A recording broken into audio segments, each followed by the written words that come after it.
그럼 97쪽에 레일리의 소멸인력 법칙으로 가도록 할게요. 레일리의 소멸인력 법칙, 사실 사회과학에서는 법칙이란 말을 많이 안 쓰거든요. 예외가 많아서. 근데 여기서는 소멸인력 법칙, 중력 법칙이란 말을 썼죠. 왜 법칙이란 말을 썼을까? 레일리의 소멸인력 법칙은 뉴턴의 만류인력 법칙을 상권 이론에 원용한 겁니다. 상권 이론을 그대로 받아서 적용한 거거든요. 그러면 지금부터 레일리의 소멸인력 법칙을 보기 위해서는 소멸인력 법칙 그러기도 하고 중력 법칙이라고 하기도 합니다. 중력 모형이라고 하기도 하고요. 그 인력, 중력 요 법칙은요. 그 뉴턴의 만류인력 법칙을 좀 봐야 되겠습니다. 뉴턴의 만류인력 법칙은 두 물체 사이에 당기는 힘을 인력이라고 하죠. 인력의 크기는 질량의 크기에 비례하고 거리의 제곱에 반비례한다는 이론입니다. 거리의 제곱에 반비례한다. 그대로 그걸 상권에 가지고 온 거예요. 그래서 거리의 제곱에 반비례한다 그러시면 됩니다.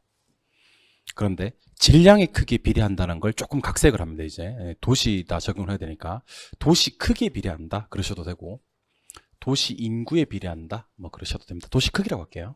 도시 크기에 비례한다. 그러면 한마디로 표현하면 그렇습니다. 이렇게 도시 크기가 크면 인력은 세지고 도시 크기가 작으면 인력도 약해진다 이런 겁니다. 크기는 비례하니까. 그리고 거리의 제곱에는 반비례하니까 거리가 멀면 인력은 약해지고요. 거리가 가까워야지 인력이 세진다. 이게 반비례니까. 근데 우리 분수는요. 알고 계시는 바와 같이 분수는 분모분의 분자로 표시가 되거든요. 분모분의 분자로 표시가 된다. 좀 이따 한 번 더 할 건데 항상 분자와 분수는 무슨 게 있냐면 비례관계가 성립을 해요. 그래서 앞으로 비례관계가 성립하는 것들은 어디로 올려요? 그러면 분자로 올려요 하시면 돼요. 반비례관계 있는 것들은 어디로 내리냐면 분모로 내려요. 이렇게 하시면 됩니다. 비례는 어디로? 분자로. 뭐 위로 할게요 그냥. 반비례는 어디로? 아래로. 분모로 내린다 하시면 됩니다. 자, 그럼 만약에 제가 이런 얘기를 한번 해볼게요. A 도시가 있다만 하고 B 도시가 있다만 할 때 상권의 분기점, 경계는 어디에 각각 형성이 되고 A가 만약에 있다만 하고 B가 있다만 할 때 상권의 경계는 어디에 가깝게 형성이 됩니까? 라고 묻는다면요. 항상 머릿속에 이 생각을 하셔야 됩니다. 작은 도시 쪽에 가깝게. 그러니까 여기서는 여기에 가깝게, 여기서는 여기에 가깝게 경계가 형성이 된다. 분기점 형성이 된다라고 기억을 하시면 됩니다. 이게 무슨 말인지 알려드리겠습니다. 도시가 큰 놈은 아무래도 영향력의 범위가 셀 거예요. 영향력의 범위가 클 거다. 그래서 경계가 나로부터 멀어지는 거예요. 도시가 작은 놈은 영향력의 범위도 좁을 거예요. 경계가 그로부터 가까워질 거다. 이 생각을 기본적으로 하셔야 되는 겁니다. 잘 이해가 안 되시는 분들은요. 제가 팔을 이렇게 돌려요. 이렇게 막 돌리면서 여기서 절로 가요. 여기서 절로 갑니다. 저기서 최홍만이가 알죠? 최홍만이가 팔을 이렇게 돌리면서 저한테로 와요. 이렇게. 그러면 제 두 팔이 주먹이 부딪히는 힘이 있겠지, 그지? 예, 그거는 나로부터는 뭐하고 가깝고 그로부터는 멀리 떨어지겠지. 그러니까 영향력의 범위를 생각해 주시는 겁니다. 예컨대 우리가 학창 시절에 사용하던 이렇게 뭐라고 해야죠? 콤파스라는 도구가 있잖아요. 학용품. 그거 아까 8월 25일 광복절 전에 꼭 그거 그리기 합니다. 이렇게 태극기 그릴 때 콤파스 들고 가야 됩니다, 여러분들. 콤파스 꼭 챙겨라고 하거든. 3.1절 날도 그리고 왜 우리 태극기 그리지 않습니까? 그죠? 그때 안 들고 계신 분들이 커서 계산기를 안 들고 와요. 이분은 장차 자라서 이제 계산기를 안 들고 오는 사람이 되는 겁니다, 여러분들. 그때 콤파스 챙겨 가시는 분들은 지금도 콤파스를 계산기를 챙겨오고 뭐 그런 것 같습니다. 계산기 한번 안 가져왔다고 욕 더럽게 먹죠, 그죠? 그럼 여러분들도 저한테 한 번씩 그렇게 하시면 됩니다. 공부하다가 제가 마음에 안 들고 그러면 이런 CBD 이렇게 한번 해주시면 됩니다. 그렇죠? 이런 CBD 중심 업무지구를 얘기하는 거죠. 콤파스 다리를 많이 찢어요. 많이 찢어서 돌리면 중심으로부터 그 경계가 멀어지는 거고요. 콤파스를 갖다가 좀 다리를 적게 해서 이렇게 돌려요. 그럼 경계가 가까워지는 겁니다. 항상 작은 도시 쪽에 가깝게 경계가 형성이 된다 하는 것을 머릿속에 기억해 주시면 좋을 것 같습니다.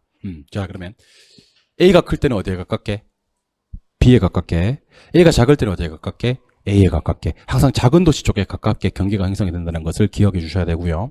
혹시 도시가 두 개 있어요. A 도시로 가는 유인력?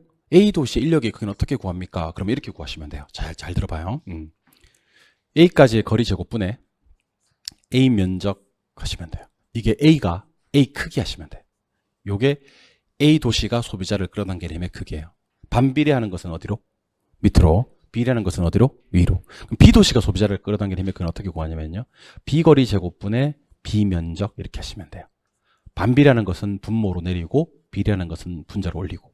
그럼 만약에 A, B 두 개 도시가 소비자를 끌어당기는 힘의 크기는 어떻게 구하지? 그러면 A 거리 제곱분의 A 면적 플러스 B 거리 제곱분의 B 면적 하시면 돼요. 만약에 이 중에서 A로 얼마나 갈까 하면 이렇게 하시면 돼요. A 거리 제곱분의 A 면적을 위로 올리시면 돼요. 그러면 여러분들 저랑 지금부터 A, B 두 개 도시가 있을 때 A, B 두 개 도시가 있을 때 A 도시의 인력의 크기를 어떻게 구합니까? 공식처럼 한번 기억을 해보도록 하겠습니다. 어떻게 합니까? 시작.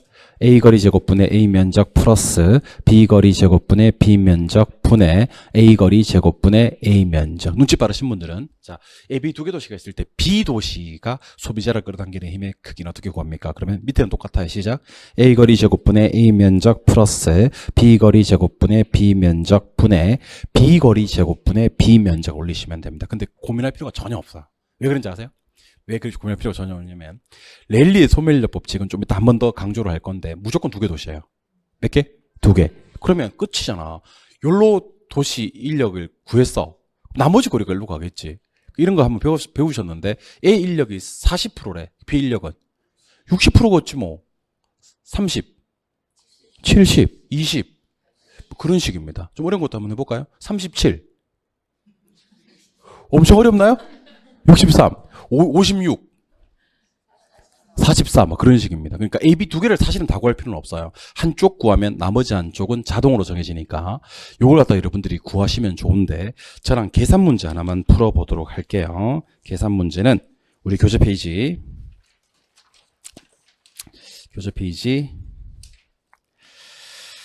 오케이 100쪽으로 가요.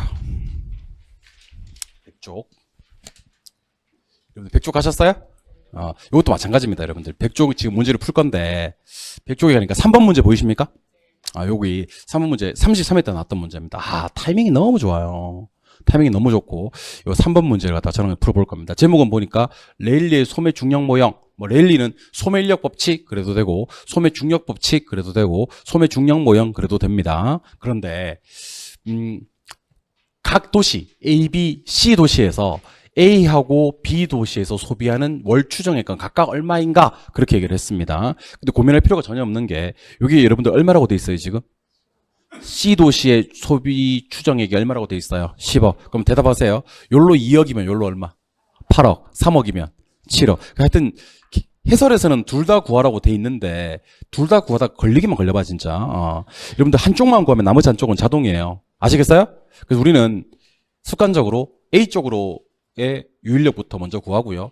거기 추정액을 구할 거고 나머지로 처리를 할 겁니다. 근데 제가 여러분들 이해를 돕기 위해서 그림을 한번 그려드릴게요. 도시가 여기 A가 있고 여기 B가 있고 가운데 C가 있나 봐요. C가 있는데 거리를 한번 보도록 하겠습니다. 거리. 자, A까지 C에서 A까지 거리는 몇 킬로? 5킬로. 오케이?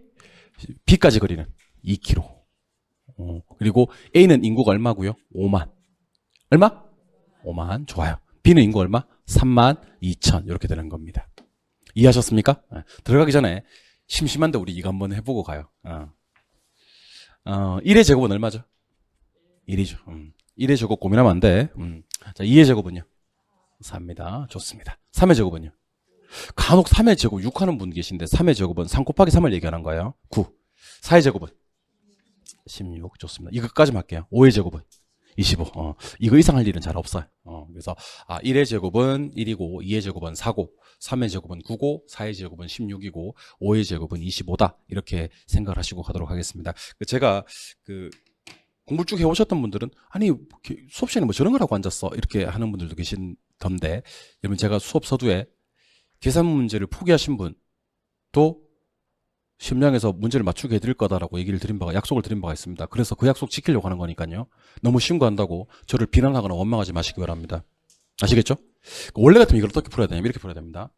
5의 제곱분의 5만 플러스 2의 제곱분의 32,000 분의 5의 제곱분의 5만 하시면 되거든요. 근데 저 따라 한번 해보세요. 거리는 거리끼리, 인구는 인구끼리, 약분 가능. 약분 가능합니다. 얘는 약분이 지금 돼야 안 돼요? 안 되지. 5와 2니까. 근데 얘는 약분이 된단 말이야. 1000으로 약분해볼까? 그럼 이거 얼마? 50? 이거 얼마? 32가 됩니다. 물론 약분이 한 번 더 되는데 한 번만 합시다. 어? 그러니까 거리는 거리끼리, 인구는 인구끼리 약분이 가능하단 말이야. 그럼 이거 어떻게 푸냐면 이렇게 풀면 안 되고 약분해서 푸는 거야. 자, 5의 제곱이 얼마지? 25라 그랬지. 25분의 얼마? 50. 그래서 약분을 더 안 한 거야, 내가. 하고 싶었는데. 오케이. 2의 제곱은 얼마지? 4분의 32가 되겠지. 그러니까 여기는 제곱, 여기는 그대로. 거리는 뭐? 제곱, 인구는 그대로. A 거리 제곱분의 A 면적 이렇게 하는 거니까. 그 다음에 뭐 분의? 25분의 50에서 A로 가는 유인력을 한 번 더 구해주면 됩니다. 이거 얼마지, 이거? 2. 어렵구나. 이거 50을 20으로 나누면 얼마라고요? 2. 요거 얼마? 8. 요거 얼마? 2. 그러면 이게 10분의 2잖아, 그지? 10분의 2는 몇 퍼? 20%. 끝났지. 그러면 요로 몇 프로 간다? 20%. 요로는 그럼 얼마 간다? 80%. 오케이? 근데 C는 추정액이 얼마 있다? 10억 있다. 그럼 절로는 얼마 가고? 2억, 절로는 8억. 그 정답은 2억 8억이 정답이에요. A로는 2억 정도 가고 B로는 8억 정도 간다는 얘기입니다. 이해하셨습니까? 요걸 갖다가 지금 풀려고 하지 마시고 앞에다가 시간을 갖다가 다음 교재 쓸 때는 요걸 갖다가 한번 적어도 한 5번 정도는 써놔봐야 되겠습니다. 1, 2, 3, 4 이렇게 해가지고요. 총 5회 정도 복습한다고 생각하시고 첫 번째는 여러분들 시간을 갖다가 많이 쓰면 된다 안 된다? 돼요. 많이 돼요. 많이 쓰세요. 2박 3일 써도 돼. 2박 3일 써도 돼. 대신에 정확하게 문제를 한번 푸시고 다음 문제 푸실 때는 이제 문제 푸는 방법은 알았으니까 시간 줄이시고 결국 내가 이거 몇 초 만에 푸는지를 갖다가 측정한 다음에 시험장을 들어가시면 돼요. 그래서 저는 여러분들이 어떤 사람들로 만들어 드릴 거냐면요. 공식은 당연하고 공식을 모르고 시험장에 들어가는 경우는 절대로 없게 만들 겁니다. 그건 제가 약속 드릴게요. 특정 문제에 어떤 공식을 적용하면 되는지를 모르게 여러분들을 내쁘지 않겠습니다. 이거는 제가 자신 있습니다. 두 번째는요. 문제의 공식은 당연하고 이 공식을 그냥 뇌를 거쳐서 푸는 게 아니고 바로 A, B, C 해가지고 거리는 거리끼리 면적은 면적끼리 약분 딱딱 때려놓고요. 그 다음에 공식을 적용하고 있는 자신의 모습을 발견하게 만들어 드릴 겁니다. 근데 제가 할 수 없는 게 하나 있습니다. 제가 할 수 없는 게 시간 줄이는 건요. 여러분들이 트레이닝을 하셔야 된다. 훈련을 하셔야 된다고. 그건 내가 못 해드려요. 그래서 시험장에 가서 이 문제를 못 푸는 사람들은 딱 저한테 부동산학 개론 배우신 분들은요. 딱 한 부류밖에 없습니다. 딱 한 부류. 연습을 못 한 거야. 그래서 내가 이걸 몇 초 만에 푸는지 자기 자신이 스스로가 자신이 없어. 시험장에 가서 손을 못 대는 분들 이 한 부류를 제외하고 나면요. 열심히 연습하셨고 연습 결과가 나오신 분들은요. 시험장에 가셔서 이론 문제 하나 푸는 것보다 훨씬 낫습니다. 여러분들. 민법 비진의 의사표시 푸는 것보다 훨씬 낫습니다. 불공정한 법률얘기 궁박, 경솔, 무경업 하는 것보다 훨씬 낫습니다. 반사회적 질서에 관한 법률, 첩계약을 단절한 이거보다 훨씬 이게 낫다. 답이 확실하게 낫거든 이게.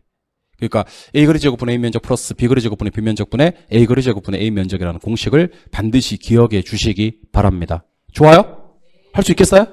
3번 문제였습니다. 이번에는 자 그럼 한번 가보자. 레일리의 소멸력 법칙. 자 한번 봅시다. 어렵지 않습니다. 자 레일리의 소멸력 법칙은 두 도시 사이의 소비자를 끌어당기는 힘의 크기는 도시 크기, 인구에는 뭐하고요? 비례하고요. 거리 제곱이라면요? 반비례하고요. 항상 두 도시 사이의 경계는 무슨 도시 쪽? 작은 도시 쪽에 가깝게 경계가 형성이 된다는 얘기입니다. 좋습니까? 그리고 A, B 두 개 도시가 있을 때 A 도시 유인력 구하는 공식 알고 계십니까? 시작. A 거리 제곱분의 A 면적 플러스 B 거리 제곱분의 B 면적 분의 A 거리 제곱분의 A 면적인데 반드시 도시가 몇 개밖에 없으니까 두 개밖에 없으니까 A 유인력 딱 떠버리면 B 유인력은 자동으로 구해지는 거 아닙니까? 그죠? 둘 다 구할 필요는 없다는 얘기입니다. 그럼 두 번째로 공부하셔야 될 게 컨버스의 분기점 모형입니다. 컨버스의 분기점 모형. 이거는 일단 끝날 때 이렇게 끝납니다. 방금 배웠던 레일리의 소매 중력 모형을 뭐 했다? 수정했다. 하면서 뭐를 지시했다? 경계 지점. 세 글자로 이걸 뭐라 부른다? 분기점. 그래서 컨버스의 분기점 모형이라 그래요. 근데 여기서 잠깐만. A 도시에서 분기점까지 거리 구하는 공식이 자 공식 알려드리겠습니다. 1 플러스 루트. 앞에 1 플러스 있습니다. 뭐라고요? 1 플러스 루트. A 면적분의 B 면적분의 AB 전체 거리입니다. 자, 그러면 눈치 빠르신 분들만 대답하세요. AB 두 개 있을 때 A로 분기점 구하는 공식은 1 플러스 루트 A 면적분의 B 면적분의 AB 전체 거리라면 AB 두 개 도시 있을 때 B로부터 분기점 어떻게 구하겠습니까? 시작. 1 플러스 루트 B 면적분의 A 면적분의 AB 전체 거리가 되겠지. 오케이? 근데 저한테 부동산학개론 배우신 분들은요, 요 문제 이렇게 풀 겁니다. 잘 들어요. 컨버스는요, 미리 말씀드립니다만 이번 시험에는 안 나올 거예요. 이번 시험에는 왜 안 나오냐면 작년에 떴어요. 올해 떴어요. 올해 떴기 때문에 여러분들이 치르시는 36개 시험은 안 나올 겁니다. 그래서 어떻게 보면 세상에서 가장 편안한 자세로, 편안한 마음으로 그냥 칠판 보시면 좋을 것 같아요. 자, 보세요. A가 이렇게 있어요. B가 이렇게 있고. 일단 대답은 하셔야 되겠다. 상권의 경기는 어디에 가깝게? A에 가깝게. 맞아요? A가 이렇게 있어요. B가 이렇게 있고. 상권의 경기는 어디에 가깝게? B에 가깝게. 맞아요? 문제 똑같은 거 낼게. 자, 잘 봐요. 요게 1000. 요게 4000. 전체 거리는 24km. 다시 이번에는 4000. 1000. 그리고 24km. 이렇게 풀 거예요. 그럼 첫 번째 문제 풀 때는 어떻게 풀어야 됩니까? 이렇게 풀어야 됩니다. 그냥 편하게 들으세요. 1 플러스 루트 1000분의 4000분의 24 이렇게 하시면 됩니다. 두 번째 문제는 어떻게 푸냐면 이렇게 풀면 됩니다. 1 플러스 루트 4000분의 1000분의 에? 그리고 얼마? 24 이렇게 풀면 됩니다. 맞아요? 요거는 둘 다 어디로부터 분기점을 구하는 공식이다? A로부터 분기점을 구하는 공식입니다. 이해하셨죠? 잠깐만 잘 보세요. 여러분들 루트 4는 얼마가 되죠? 2가 되죠. 루트 9는요? 3이 되고. 루트 16은요? 4가 됩니다. 그럼 저를 한번 보세요. 이 루트 4잖아, 그지? 끄집어내면 얼마? 2. 앞에 뭐가 있어서? 1 플러스가 있어서 3이 되지. 그러면 24를 3으로 넣으면 3, 8에 24. 이게 8이 됩니다. 그럼 천천히 한번 대답해 볼래요? A로부터 분기점 얼마다? 8이다. B로부터 분기점 얼마지? 16이지. 와, 이거 모르면 안 되는데. 전체 거리가 얼마인데? 24인데. 와, 방금 너무 했는데.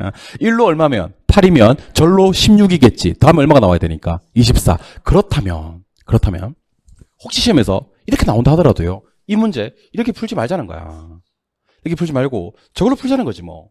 저걸로 풀어서 뭐를 먼저 구하고 8을 먼저 구하고 문제 똑같잖아. 그럼 이거 얼마다? 16이다 이렇게 하면 되지. 그러면 저한테 부동산학 교육을 배우신 분들은 대신에 전제 조건이 하나 있어요. 그림은 그리시자. 뭐는 그리시자?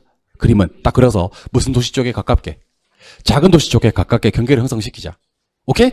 그래서 혹시 작은 도시 쪽으로부터 분기점을 구하라 그러면 아싸 하면서 그거 푸시면 되고, 큰 도시 쪽으로부터 분기점을 구하라고 해도 우리는 뭐를 구한다?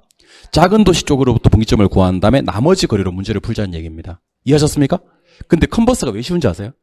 컨버스는요, 무조건 4배 크거나 무조건 9배 크게, 3배는 아닙니다. 9배 크게 문제가 나옵니다. 네, 깝깝해서 그래. 한 번 더 합니다.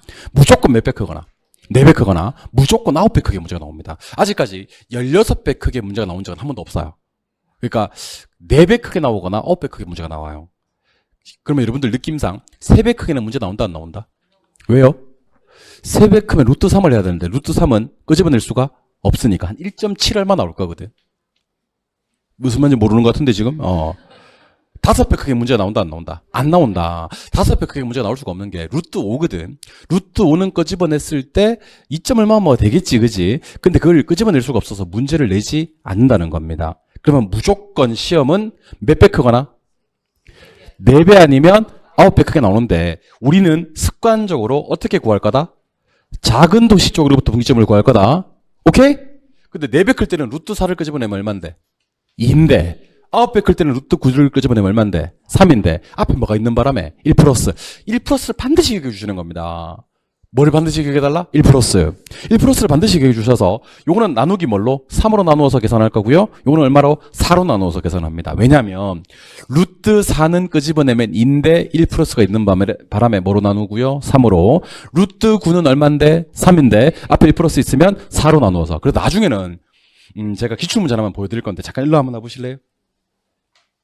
고개를 들어서 좀 바라봐 주시겠습니까? 컨버스의 분기점 모형이 기출할 때 A씨로부터 무조건 이딴 식이야. 문제는 꼬기가 나옵니다. 근데 제가 뭐를 그리라 그랬어요? 그림 그리라 그랬죠? 안 그리다가 내가 망한 사람들을 너무 많이 봤어요. 그림 안 그리다가 폐가 망신하는 사람들을 한두 명 본 게 아닙니다, 여러분들. 그림 그립시다. A를 작게 크게 얼마니까? 64만이니까 B를 몇 개? 작게 어디에 가깝게? B에 가깝게. 얘는 64만입니까? 얘는 16만입니까? 눈치 빠르신 분들은 몇 배 큽니까? 4배. 4배 크거나 9배 크게 나온다 그랬잖아, 내가. A few minutes ago, 내가 한 1분 정도 전에 얘기했잖아. 아까 그랬는데 좀 전에 내가 4배 크거나 9배 크게 나온다 그랬잖아. 근데 시험 문제는 뭘 물었지만, 요거 구할 거라 그랬어요. 그지? 근데 지금 몇 배 크니까? 4배 크니까 루트 끄집어내봐. 2. 앞에 1 플러스 있으니까 얼마? 3. 3으로 몇 킬로를 나눌 거다? 30킬로를 나눌 거다. 그럼 3으로 30킬로 나누면 얼마지? 10이지. 10이 답이지. 아니, 절대 나누는 거야. 다 죽는 거야. 10은 구했고, A로부터 분기점을 구하라 그랬잖아. 그지? 얼마? 20. 그 답은 몇 번? 4번. 이렇게 푸는 거라고. 무슨 말 이해하셨어요? 그래서 눈치 좀 바르신 분들은 그림을 딱 그린 다음에 3으로 나눌지 4로 나눌지부터 판단하는 거야. 얘는 나누기 3 할까? 나누기 4 할까? 나누기 3 해야지. 왜냐면 루트 4를 끄집어내면 2인데 앞에 1 플러스가 있으니까 3. 30을 3으로 나누면 얼마? 10. 나머지 거리는 얼마? 20. 이렇게 푸는 거라고. 눈치 좀 빠르신 분들만 일로 오세요. 눈치 없는 분들 오지 마세요. 제발 좀. 자, 눈치 빠르신 분들. 자, 문제 나갑니다. 요거부터 먼저 할게요. 얘가 1000. 요거 9000. 요거 32kg.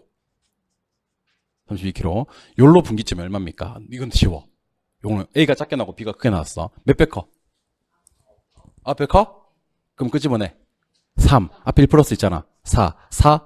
8에 32. 8이 답인가? 답입니다. 뭐가 또 아니래 또. 이번엔 답이 맞아요. 답이 맞아요. 말이 안 통하는군요. 이번엔 답이 맞아요.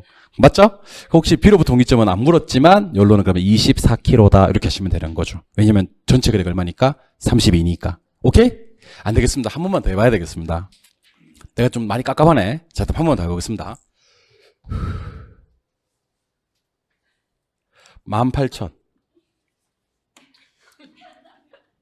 2,000 다 죽었어. 씨. 그리고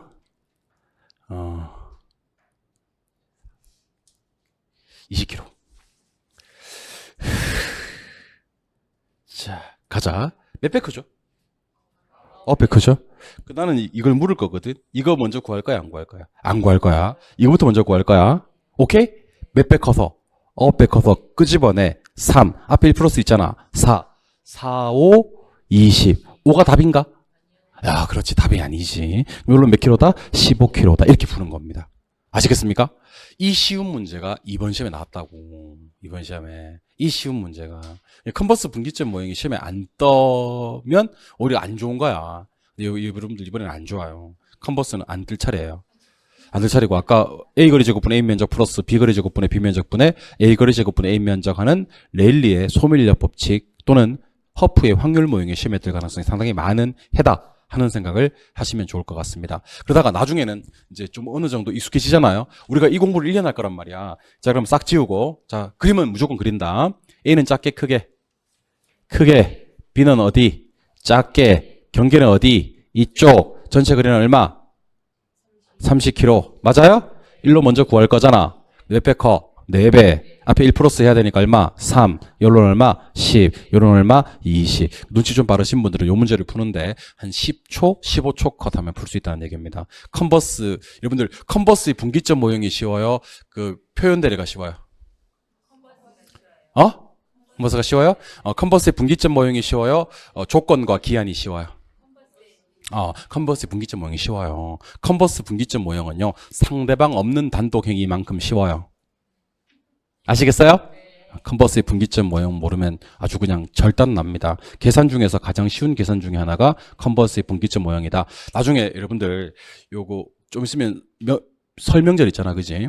설명절 있을 때 가족들 좀 많이 와 있을 때 요 페이지 좀 잘 접어놨다가, 페이지 좀 잘 접어놨다가 요 98쪽에 있는 문제 요 4번이네 하고 풀고 막 그렇게 하시면 돼요. 아시겠습니까? 야, 그 루트도 있고 한데 그거 어떻게 풀었어? 그러면 이런 건 제일 쉬운 거야 하고 이렇게 얘기해주고 그렇게 하시면 돼요. 아시겠어요? 괜히 풀고 그래봐. 아시겠어요? 사람들 많이 와 있을 때. 그래, 오케이. 이번에는 요거 한번 가보겠습니다. 자, 그래서 근데 요거 암기 코드 하나 있거든요. 자, 절 보시고 대답 한번 해봅시다. 랠리의 소멸력 법칙은 뭐 암기 코드가 굳이 없어요. 크기는 비례, 거리 제곱의 반비례, 작은 도시 쪽에 가깝게 경계 형성. 이걸 조금 수정해가지고요. 분기점 경계를 구체적으로 제시하신 분이 누굽니까? 그러면 컨버스 이렇게 하시면 되거든요. 컨버스는 무슨 모형 주장했죠? 분기점. 분기점을 네 글자로 경계 지점. 경계 지점 주장하신 분은 누구다? 컨버스. 그래서 이렇게 암기하십니다. 여러분들 저를 보세요. 이렇게 길을 가다가 이렇게 버스가 하나 있고요. 모닝 경차가 하나 있어요. 근데 둘 중에 하나는 내가 부딪혀야 돼. 그럼 어디 부딪혀야 돼? 경차에 부딪혀야지 덜 다치지. 아시겠죠? 버스에 부딪히면 어떻게 돼? 죽어. 그래서 지금 교통사고 나기 직전이야. 근데 내가 방향을 정하는 거지. 이쪽에 보니까 버스가 달려오고 있고 이쪽에 보니까 경차가 하나 달려오고 있단 말이야. 오케이? 그럼 어디에 부딪혀야지? 그래도 경차나 오토바이에 부딪혀야지 덜 다치지. 큰 버스에 부딪히면 절단납니다. 그저 따라 한번 해보세요. 큰 버스를 경계하자. 아, 그렇죠. 큰 버스 경계하시기 바랍니다. 큰 버스에 받치면 죽으니까 큰 버스 경계, 큰 버스 경계 기억을 하시기 바랍니다. 아시겠죠? 뭐를 경계하자? 경계하자. 뭐를 경계해야 돼? 큰 버스. 큰 버스 받치면 죽어요. 큰 버스를 경계하자. 큰 버스를 경계하자. 기억을 해주시기 바랍니다. 아시겠죠? 네, 큰 버스 경계해야 됩니다. 오케이. 이번에는 저랑 이거 한번 해보겠습니다. 확률 모형입니다. 아, 중요합니다. 이거. 허프의 중심지론입니다. 허프는 무슨 모형이 더 유명하냐면요. 확률 모형이 더 유명합니다. 그 허프는 요 표현이 꼭 나옵니다. 이거 효용이란 표현. 뭐요? 효용. 히읗입니다. 히읗. 허프는 뭐가 나온다고요? 효용. 효용 갖다 우리는 뭐라고 부르냐면 비공간적 요인이라 그래요. 물론 공간적 요인도 있습니다. 공간적 요인은 그 특정 소비자가 이렇게 A 매장을 선택할 확률은요. 점포 수하고 점포와의 거리하고 점포 면적 때문에 결정이 된대요. 그래서 저 따라 한번 해보세요. 수거면. 이때 요거 읽어보실래요? 거리. 이 거리가 반드시 무슨 거리냐면 요거 좀 조심하셔야 됩니다. 시간거리입니다. 무슨 거리라고요? 시간거리. 여러분들 허프가 연구를 상당히 많이 하셨습니다. 어떤 걸 연구했냐면 아까 레일리에도 거리가 있었지 않습니까? 그죠? A 거리 제곱분의 A 면적할 때 거리 있었잖아? 그 거리는 실제로 재는 거리예요. 실측거리. 근데 교통이 발달하다 보니까 실제로 얼마나 멀리 떨어져 있느냐 별로 안 중요하다는 얘기입니다. 허프가 조사해 보니까 접근성, 그러니까 시간거리가 훨씬 더 중요하다는 얘기입니다. 무슨 거리가? 시간거리가. 한번 볼게요. 자, A는 10km 떨어져 있고 B는 20km 떨어져 있습니다. A는 10km, B는 20km. 그러면 10km가 가까워, 20km가 가까워? 10km가 가깝지. 근데 허프에 따르면요. 10km 떨어져 있어도요. 도심 한복판을 뚫어야 돼요. 그래서 1시간 걸린대. 10km 뚫는데. 근데 20km 떨어져 있는 곳은 순환도로가 있대요. 교통체증도 신호등도 하나도 없고. 그래서 20분만 하면 간대. 그러면 허프는 어디가 더 가깝다고 보는 거예요? 20분 거리가 더 가깝다고 보는 거예요. 실제로 10km 떨어져 있는 거리보다도 멀어도 실질거리는 멀어도 시간적으로 더 가까운 거리. 그래서 문제 풀다가 두 단어입니다. 이거 여러분들 저한테 나중에 고마울 수도 있습니다. 따라해보세요. 효용, 시간거리. 효용이나 시간거리란 말이 뜨면 무조건 허프예요. 예외 없이 허프예요. 그러니까 학자 찾는 문제에서 뭐가 뜨거나 히읗, 효용과 거리 중에서 무슨 거리가 뜨면 시간거리가 뜨면 예외 없이 뭐로 간다? 허프로 간다. 허프는 소비자들의 개성을 가지고 좀 미시적으로 접근하신 분이거든요. 미시라는 것은 어떤 거냐면 작은 단위예요. 작은 단위. 자, 한번 가보겠습니다. 소비자들은 가까운 곳에서 상품을 선택하는데 적당한 거리에 고가 있으면 인근의 저를 지나칠 가능성이 커지고 고밀도시까지 대도시에서는 선택된 상품 전문품을 팔아야 된대요. 무슨 말인지 알려드릴 테니까 대답 한번 해보세요. 자, 보세요. A가 있다만 해요. B가 있다만 해요. 소비자가 갑이 여기 살아요. 자, A 크기와 B 크기가 같다고 쳐요. 그러면 갑은 반드시 어디로 쇼핑하라고 할 거다? B로 쇼핑하라고 할 거다. B가 더 뭐하니까? 가까우니까. 오케이? 근데 이럴 수는 있대요. 자, 만약에 A가 있다만 해요.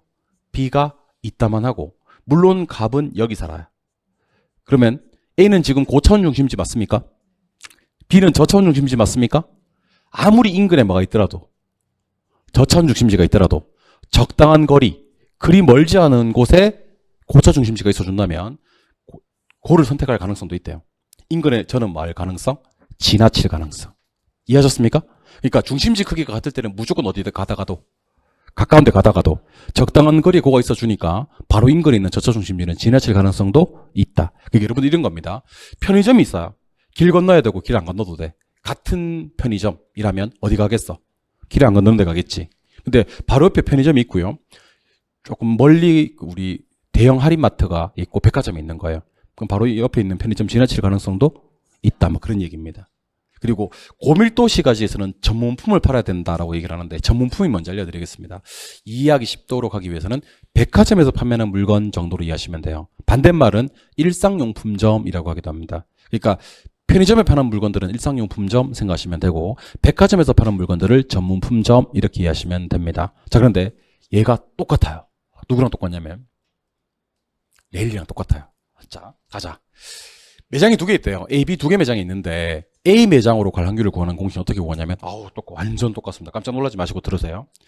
A 거리 제곱분의 A 면적 플러스 B 거리 제곱분의 B 면적분의 A 거리 제곱분의 A 면적입니다. 좋아요? 똑같아요. 근데 아까는 도시였는데 이번에는 매장이야. 그럼 질문 드리겠습니다. A, B 두 개 도시가 있을 때 A 도시로 갈 유인력을 구하는 공식은 레일리였어요? 허프였어요? 레일리. 그 레일리는 도시가 커요? 매장이 커요? 도시가 크지. 그 레일리는 거시적 분석이라 그래요. 허프는 이 도시 단위를 매장 단위로 줄였어요. 그러니까 할인점 A, 할인점 B 이렇게 떠요. 허프는 거시적 분석이다, 미시적 분석이다. 미시. 그리고 허프는 차이점이 하나 더 있습니다. 이렇게 보세요. 이거 읽어볼래요? 걔가 2일 때만 여기 제곱을 붙여요. 아니 쌤 그러면 저기 공간 마찰 개수가 1일 때는 1승 붙입니까? 예. 3이면 3승 붙입니까? 예. 레일리는 처음부터 뭐의 제곱? 거리의 제곱. 디폴트 고정값이에요. 레일리는 제곱이 고정값인데 허프는 공간 마찰 개수가 얼마일 때? 2일 때만 제곱을 붙여요. 그럼 공간 마찰 개수가 2라면 도시만 매장으로 바꾼다면 두 공식의 차이는 있다 없다? 없어요. 똑같아요. 쌤 그러면 무조건 2가 나옵니까? 여러분들 무조건 2가 나오는 것은 아니에요. 딱 한 번 1이 나온 적이 있었어요. 딱 한 번. 여러분들 1은 더 쉬워요. 1의 1승은 1, 2의 1승은 2. 어우 깝깝하네. 안 했으면 큰일 날 뻔했네. 3의 1승은 3, 4의 1승은 그 애는 승을 안 하는 거예요. 그냥 무슨 말 이해하셨어요? 1승이 나오면 그냥 그 숫자 얘기하는 거예요. 근데 만약에 그냥 공간 마찰 개수가 1이다. 그러면 이렇게 하면 됩니다. A 거리분의 A 면적, B 거리분의 B 면적, A 거리분의 A 면적. 공간 마찰 개수가 나온 적은 없고 나오지도 않겠지만 3이다. 그러면 A 거리 세제곱분의 A 면적 플러스 B 거리 세제곱분의 B 면적 분의 A 거리 세제곱분의 A 면적입니다. 근데 출제위원들이 자신의 목숨을 담보하지 않는 이상 세제곱을 내기는 좀 힘들어요. 왜냐하면 잘 보세요. 7의 세제곱이 얼마죠? 7의 세제곱이 얼마냐고. 봐요. 내기 어렵다니까요. 그 9의 세제곱은요. 봐요. 내기 어렵다니까요. 출제위원들이 1분 안에 풀어야 되는 우리 계산 문제의 특성상 세제곱을 내기는 어려워요. 아시겠어요? 우리가 그를 가만두지 않을 겁니다. 만약 그렇게 출제를 한다면. 그래서 출제위원들도 그걸 알아요. 그러니까 그동안은 99%가 제곱이 나왔고요. 2가 나왔고 공간 마찰 개수. 한 번 1이 나온 적이 있긴 합니다만은 여러분들은 공간 마찰 개수에 따른다라고 보시면 됩니다. 근데 허프의 차이점이 하나 더 있어요. 아까 레일리는 도시가 몇 개라 그랬지? 2개. 무조건 2개예요. 근데 허프는 매장이요. 3개일 수도 있대요. 몇 개? 3개. 그럼 만약에 A, B, C 3개 매장이 있을 때 A 매장으로 갈 확률을 어떻게 구한다? 시작. A 거리 제곱분의 A 면적 플러스 B 거리 제곱분의 B 면적 플러스 C 거리 제곱분의 C 면적 분의 A 거리 제곱분의 A 면적 하시면 됩니다. 물어봐야 되겠다. 공간 마찰 개수가 2일 때 A, B, C 3개 매장이 있어요. B 매장으로 갈 확률을 어떻게 구하죠? 시작. A 거리 제곱분의 A 면적 플러스 B 거리 제곱분의 B 면적 플러스 C 거리 제곱분의 C 면적 분의 B 거리 제곱분의 B 면적. B로 갈 확률은 B를 올려줘야 됩니다. 얘는 중요합니다. 왜냐하면 3개나 나와버리기 때문에 무조건 둘 중에 하나가 아니기 때문에 여러분들이 구해주셔야 됩니다. 허프 확률 모형에서 확률을 결정하는 건 아까 하나에서 하나 추가됩니다. 거리 중요합니까?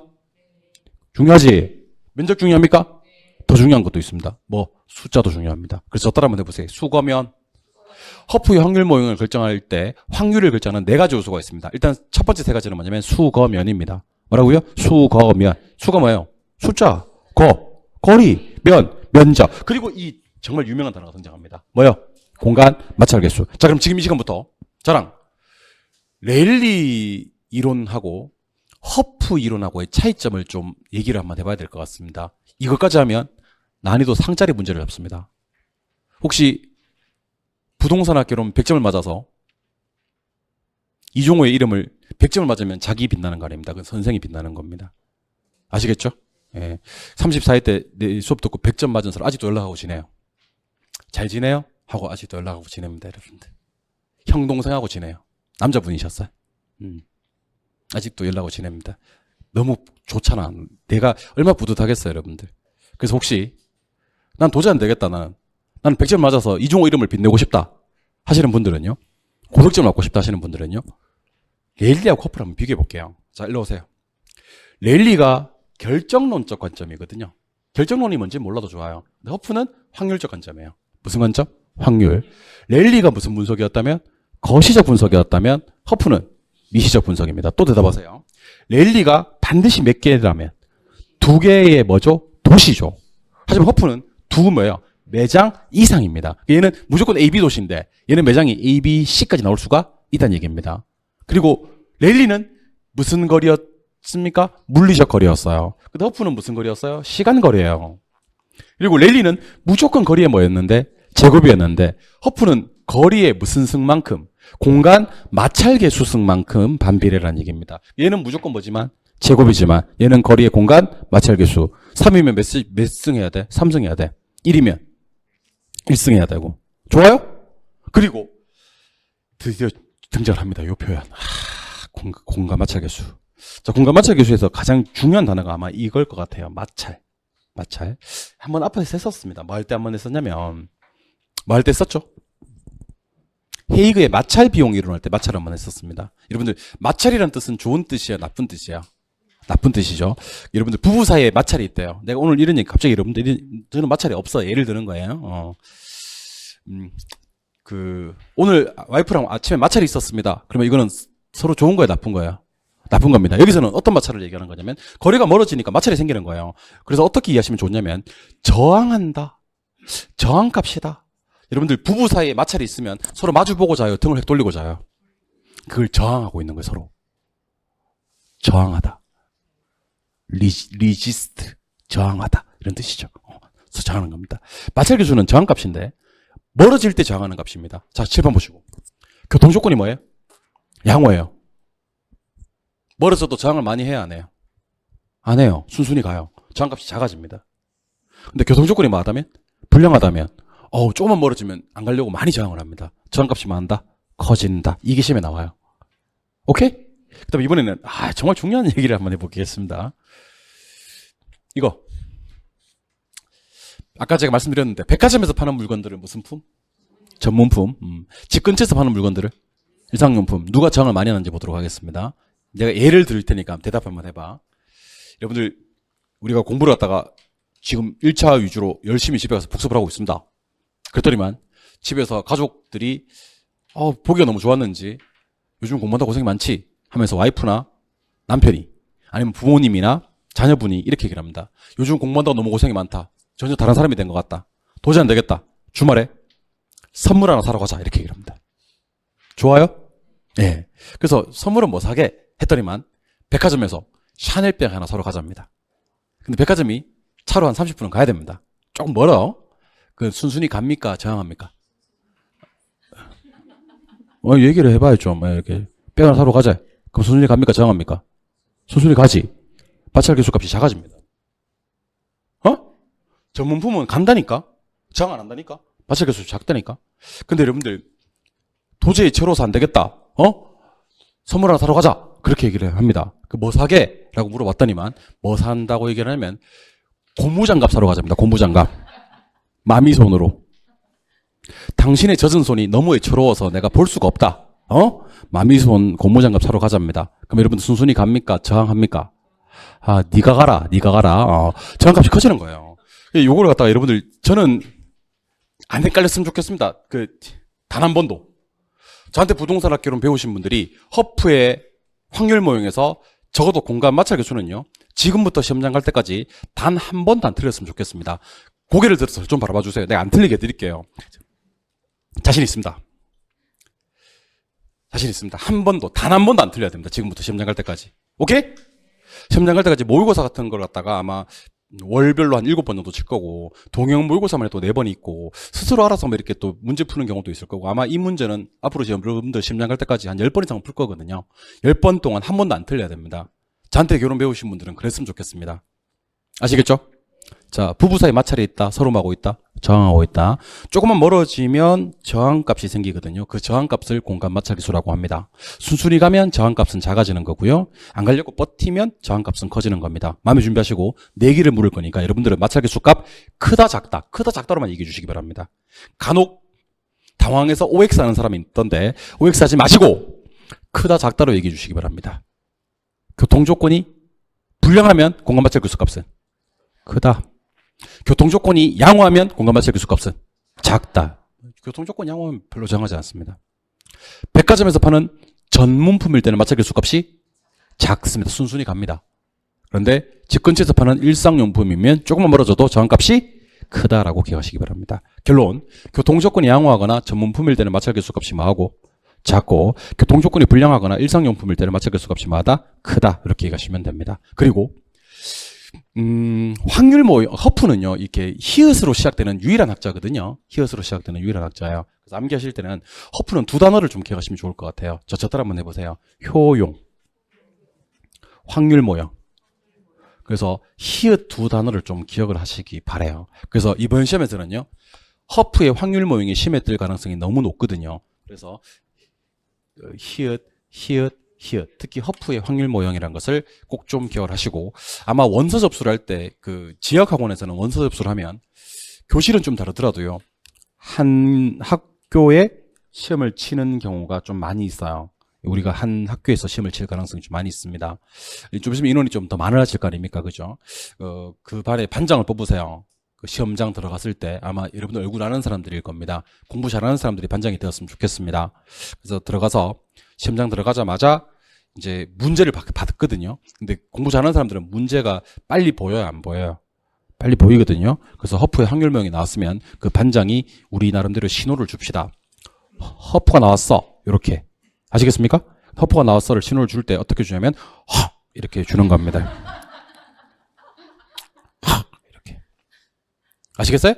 그러면 이제 수험생들이 듣고 있다가 허프 나왔어. 그럼 확률 모형이겠구나 라고 우리 메시지를 받아야 될 거 아닙니까? 그죠? 그때는 어떻게 하시냐면 확 이렇게 해주시면 됩니다. 감독관은 모릅니다. 아시겠어요? 자, 반장님이 뭐라고 한다고요? 허프 심에 떴어. 뭐라고요? 확 이렇게 한다고. 그러면 우리 수험생들이 허프가 나왔구나 하면서 뭐요? 확 이렇게 받습니다. 대답하십니다. 확률 모형 주장하신 분은 누굽니까? 푸고요. 푸는 뭔 모형 주장했습니까? 확률 모형 주장했습니다. 아시겠죠? 저 결혼생 저기 더럽게 왜 저러나 싶겠지만 나중에는요, 확률 모형 주장한 사람 푸고요. 푸는 무슨 모형 주장했다? 확률 모형 주장했다는 것을 알게 됩니다. 고마하실 거예요. 아시겠어요? 사인 받아야지. 확 해야지. 아유, 저 뭐다 됐어. 하지마. 허프 확률 모형이었습니다. 계산 문제 한번 풀어볼까요? 계산 문제 보기 전에 잠깐 우리 요거 한번 봅시다. 넬슨은 소매 인력이 아니라 소매 입지론 주장하신 분이거든요. 점포 입지 8가지 원칙을 주장하신 분인데 이렇게 8개 제시했습니다. 요 점포 입지할 때 요 8개 따르면요, 점포는 무조건 성공할 수 있대요. 제가 하나만 예를 들어 드릴게요. 가장 강조한 게 양립성인데, 양립성은 서로 다른 인접 점포가 고객을 주고받는 현상이고 보안관계 점포들이 입지하면 좋다는 얘기입니다. 예컨대 병원 옆에는 뭐가 들어오면 안 망해요? 약국 들어오면 안 망합니다, 여러분들. 오케이? 휴대폰 가게들이 많이 있는 곳에서는요, 옆에 뭐가 있으면 참 좋을 것 같아요. 휴대폰 케이스, 액세서리 가게에 있으면 안 망하겠죠. 몰라요? 예, 그런 거 있습니다. 보안 관계에 있는 점포들은요, 서로 다른 점포들이 고객을 주고받으면서 양립할 수 있다 하는 것을 갖고 우리는 양립성이라고 얘기를 하는 겁니다. 이해하셨죠? 지금으로 치면 넬슨은요, 그 학자라기보다는, 학자는 맞긴 한데 컨설턴트에 좀 더 가까웠어요. 그러니까 이 사람이 컨설팅 해주는 겁니다. 저 점포 하나 내려고 하는데 어디다 내야 됩니까? 그러면 내가 만든 몇 가지 원칙이 있는데, 8가지 원칙이 있는데 요 원칙에 입각해서 입지하면 최대 이익을 얻을 수 있는 매출액을 확보할 수 있는 장소를 얻을 수 있다라고 주장을 하셨습니다. 요걸 갖다 우리는 넬슨의 점포 입지 8가지 원칙이라고 얘기를 합니다. 오케이? 그래서 최대 이익을 얻을 수 있는 매출액을 확보하기 위해서 어느 장소에 입지하면 좋은지를 제시하신 분을 넬슨의 소매 입지론이라고 합니다. 아까 소매 인력 법칙 주장하신 분은 누구였고? 레일리였고, 소매 입지론 주장하신 분이 누구다? 넬슨이었습니다. 오케이? 몇 가지 원칙? 8가지 원칙. 암기하실 때는 네팔 이렇게 암기하시면 됩니다. 뭐요? 네팔. 8가지 원칙 제시하신 분이 넬슨이다. 이렇게. 여러분들 혹시 네팔 아십니까? 네팔? 네팔은 저기 히말라야에 있는 아주 작은 나라인데요. 국민소득이 엄청 낮대요. 국민소득은 엄청 낮은데 행복지수가 엄청 높은 나라래요. 행복지수가. 그래서 국민소득이 높다고 행복지수가 높은 건 아닌 것 같습니다. 네팔 사람들은요. 국민소득이 낮은데 또 행복지수는 엄청 높은 나라랍니다. 그 나라 이름이 뭐라고요? 네팔. 이렇게. 넬슨은 점포 입지의 8가지 원칙을 제시합니다. 오케이? 점포 입지의 8가지 원칙 제시하신 분 누구라고요? 넬슨. 확률 모형 주장하신 분이 누구라고요? 허프. 큰 버스는 뭐 해야 된다고요? 경계해야 된다고요. 큰 버스를 뭐 해야 된다고요? 경계해야 된다고요. 기억하시기 바랍니다. 저는 계산 문제 하나 풀어볼까요? 엄청 쉬워요. 잘 보세요. 어디로 갈 거냐면 요거 풀을 거예요. 2번. 요 문제를 대표 문제로 보시면 됩니다. 교재 페이지 100쪽입니다. 여러분들 지금 100쪽이 2번 문제 찾으셨어요? 허프 모형입니다. 허프 모형이 무슨 모형이죠? 진짜 가만 안 둔다 진짜. 허프는 무슨 모형이죠? 확률. 일단 확률 구하고 추정 매출액도 구하라 그랬습니다. 오케이? 자 그럼 7번 보시죠. 저 따라 한번 해보세요. 거리는 거리끼리. 면적은 면적끼리. 약분 가능. 이거 약분 안 하고 푸시면 시간 오래 걸려요. 웬만하면 제가 하란 대로 좀 하세요. 약분을 하시면 좋아요. 5로 거리 약분 한번 해볼까요? 이거 얼마? 1, 요거 2, 요거 3. 여러분들 요걸 갖다가 책에다 표시하지 말라고. 내가 지금 방금 1, 2, 3을 약분했잖아. 똑같이 1, 2, 3 약분하는 거 표시하지 말고 집에 가서 혼자 한번 해보라고. 얘는 100으로 약분해도 문제는 풀려요. 근데 100으로 약분하면 이게 소수점이 나와버려요. 그래서 눈물을 머금고 50으로 약분하겠습니다. 얼마로? 50. 자, 50으로 약분하면 이거 얼마? 10. 어렵지 않지? 약분 알죠? 50으로 약분하면 이거 얼마? 6. 50으로 약분하면 이거 얼마? 9. 5, 9, 45. 자, 그럼 가자. 1의 제곱은 얼마? 1분의 10. 2의 제곱은 얼마? 4분의 6. 맞아요? 3의 제곱은 얼마? 9분의 9. 근데 올릴 때 4분의 6을 올려야 돼요. 왜냐하면 B를 방문한 확률을 구하라고 했기 때문에. 오케이? 그럼 이거 얼마? 10. 요거 1.5. 요런 거 연습 좀 하셔야 돼. 4분의 6은 1.5입니다. 4, 2는 4, 4, 5, 20. 요건 얼마? 1. 요것도 얼마? 1.5. 결국 말한 얘기냐면 1.5를 12.5로 나누란 얘기 맞습니까? 아니 뭐를요? 1.5를 12.5로 나누는 얘기 맞습니까? 계산기 꺼내서 1.5 나누기 12.5.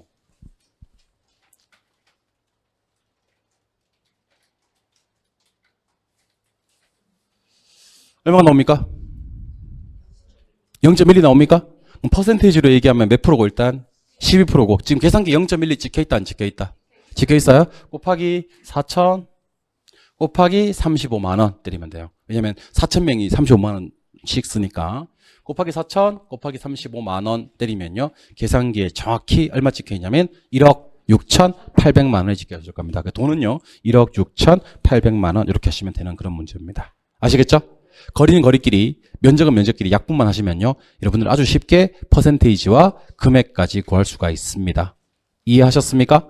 그래서 이 문제도 옆에다가 문제 푼 시간을 적어 놓으셔야 되는데 처음에는 1분 넘게 걸리셔도 괜찮아요. 대신에 0.12라는 15%와 1억 6,800이라는 숫자가 정해져 있어야 됩니다. 그리고 시간을 좀 줄이는 연습을 여러분들이 하시면 좋을 것 같아요. 여기까지가 서비스업의 입지론이었습니다. 좀 쉬었다가